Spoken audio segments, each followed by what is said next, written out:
we go there to get treated, or do we go there to die? I mean, system is not perfect, but I didn't know it was broken. The families of Candida Macarine and Akeem Scott, who died after being brought to the ER in Montreal area hospitals, are calling on the coroner overseeing their loved ones' cases to recuse herself. Akeem Scott died in June 2019 after his family says he went to the Jewish General Hospital, then left without being seen, waiting for hours without receiving care and in desperate pain. He eventually died at a friend's home, with the coroner concluding his death was natural. Candida Macarine, a Filipino grandmother, died in February, less than 24 hours after being brought to the ER at the Lakeshore General Hospital with respiratory problems. She was found dead on the floor by staff. Weeks after her death, the family left without any answers, the hospital only asking for a coroner's inquiry in late March, after the family went public with their story. It's really sad to think that, these are the institutions that we trust. We bring our loved ones or ourselves personally to get treated.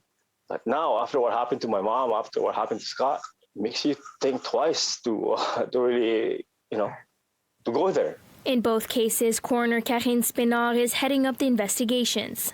Last week, the Center for Research Action on Race Relations say they discovered Spinard was the chief of legal services at the Regional Health Authority that oversees the Lakeshore General Hospital from 2015 to 2017. They and the family say her previous position compromises their confidence in her objectivity and independence, and that she has yet to contact them about their cases. The only thing that I got from Coroner Spinard when she basically introduced herself is through an email and about some of the, shall we say, information was not being forthcoming to the family. And that was the first and the last time I communicated with Coroner Spinard. The handling of the Macarine files by the coroner's office raises questions about the inquiry into Scott's death, according to Krar, who says the coroner did not make reference to the fact that the hospital's examiner made contradictory statements about the existence of a security video footage of Scott's presence at the hospital.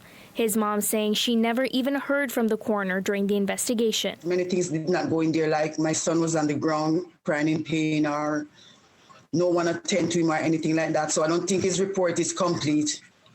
No one contacted us. City News contacted the coroner's office and they reiterated their full confidence in Coroner Spinard and don't feel there's a conflict of interest, as her work with the Regional Health Authority ended several years ago.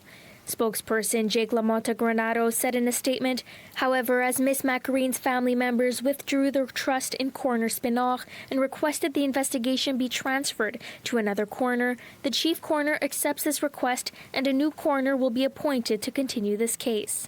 In Montreal, Brittany Henriques, City News.